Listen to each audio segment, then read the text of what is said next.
टीकमगढ़ का एक ऐसा मंदिर जहां एक सुंदर राजकुमारी को पत्थर का बना दिया गया था। तब से लेकर आज तक इन्हें मां राजराजेश्वरी के रूप में पूजा जाता है और ऐसा कहा जाता है कि इस दरबार में आने से भक्तों की सभी मनोकामनाएं पूरी होती हैं और सच्चे हृदय से जो भी भक्त मां की आराधना करता है वह कभी भी यहां से निराश नहीं लौटता है।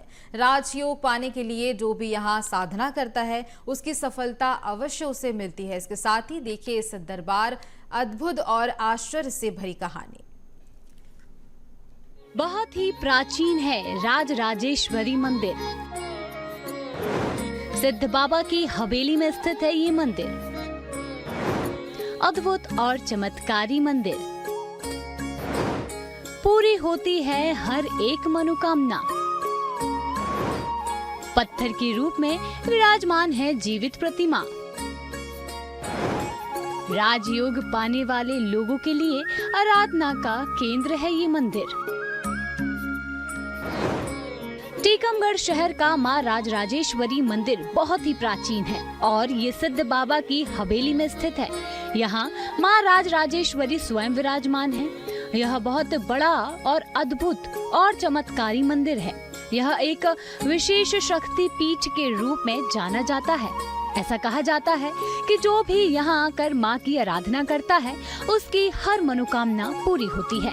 साथ ही साथ राजयोग पाने वाले लोगों के लिए यह आराधना का केंद्र है। यहाँ जो भी भक्त आकर मां की आराधना करता है उसे मनवांछित फल अवश्य प्राप्त होता है, क्योंकि यहाँ मां राजराजेश्वरी को यहाँ के सिद्ध बाबा ने पत्थर का बना दिया था।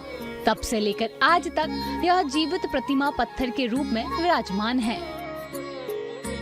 पाठ कर रहे थे अंदर, जब चल रहा था उनकी आंखें नीचे बाबा साहब ने जब आई हुई चिल्लानी तो बाबा साहब ने जल बाल्टी ऊपर फेंका थे। कहाँ से चिल्लानी कैसे? तंत्र द्वारा आए बाबा साहब बुलवा ले आती ऊपर से निकली हुई। हाँ, आजकल की लड़की नहीं लड़का ले जाती उठा। हाँ, इसीलिए उन्होंने रानी की ये जो सिद्ध बाबा ने देखी उन्होंने जल पड़ के थी। हाँ, ये जो देवी है उन्होंने जल ऐसा उन छारी फेंका नीचे आ गई। पूजा को बांध दिया रस्सी से उधर, रस्सी बांध के फिर उसमें तो बैठ गया। माता जी अपनी खिलने लगी। वहाँ पर गए राजा ने शिकायत कर दी कि महाराज जी आपकी कन्या को रखें और हम तो देखी नहीं हमने कन्या। तो पर राजा आए सो पूरी अंदर पुलिस घुमा देंगे और राजा आइए क्या है सरकार महाराज जी।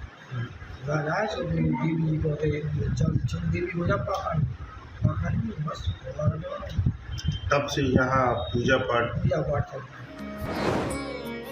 ऐसा कहा जाता है कि एक बार एक सुंदर राजकुमारी को आकाश मार्ग से दानव राक्षस ले जा रहा था। इस हवेली में सिद्ध बाबा अपनी साधना कर रहे थे। तभी उनकी नजर आकाश मार्ग से ले जा रहे दानव पर पड़ी तो उन्होंने अपनी तपस्या के बल पर राजकुमारी को नीचे उतार लिया और दानव को भस्म कर दिया। इसके बाद यह सुंदर राजकुमारी इसी हवेली में सिद्ध बाबा के साथ रहने लगी। राजकुमारी और सिद्ध बाबा दोनों के बीच पिता पुत्री का प्रेम था, लेकिन समाज में तरह तरह की अफवाहें फैलने लगी और इसके बाद यहाँ के राजा ने हवेली में आकर समाज में फैल रहे अफवाहों को गांव के बारे में सिद्ध बाबा को बताया। सिद्ध बाबा ने तभी राजकुमारी को पत्थर का बना दिया।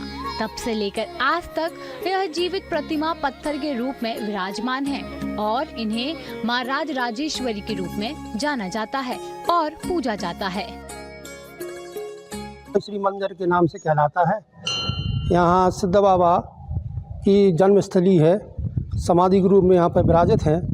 तो एक दफ़े की बात है, राजशाही समय का समय था, तो वे अपनी समाधि में सिद्ध बाबा लीन थे। तो उन्हें जप तप के कारण आभास हुआ कि आकाश मार्ग से कोई एक सुंदरी को एक दानव उड़ाकर ले जा रहा है। जैसा ही उनकी दृष्टि उस दानव के ऊपर पड़ी और उस सुंदरी को देखा तो उन्हें दानव का तो उसका सर्वनाश कर दिया अपने जप के कारण, और सुंदरी को यहाँ पर पृथ्वी पर उतार के सिद्ध बाबा मंदिर में विराजित किया, जो पाषाण के रूप में उन्हें प्रतिष्ठित किया है। कई दूर दूर से श्रद्धालु अपनी श्रद्धा भक्ति के कारण यहाँ पर हर मुराद लेके आते हैं, उनकी हर मनोकामना पूरी होती है। सिद्ध बाबा महाराज बिल्कुल प्रत्यक्ष रूप में है, इनकी समाधि स्थल है। और कुंवार के महीने में जवारी बह जाते हैं और सबको दर्शन देते हैं। यहाँ पर सबका परिवार है, पार्वती माता का, भैरव जी का, हनुमान जी का और तुम्हारी गणपति बप्पा का, शिव जी का।